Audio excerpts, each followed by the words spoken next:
Bakı metropolitenində müəyyən ölçüdən böyük əl yükləri ilə səyahət edən sərnişinlər üçün əlavə ödəniş nəzərdə tutulur. Mətbuat.az-ın xəbərinə görə, bu qayda Nazirlər Kabinetinin qərarına əsaslanır.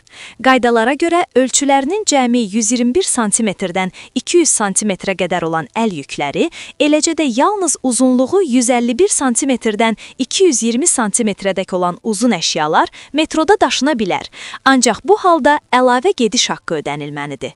Göstərilən hədlərdən artıq ölçüyə malik əşyaların isə metroya gətirilməsinə icazə verilmir.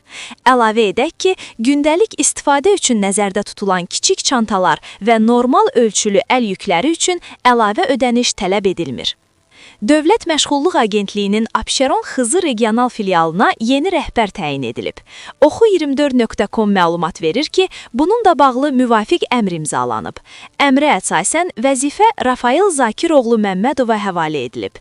Qeyd edək ki, R. Məmmədov bu təyinatadək Dövlət Məşğulluq Agentliyinin Gəncə Daşkəsən regional filialının müdiri vəzifəsini icra edib.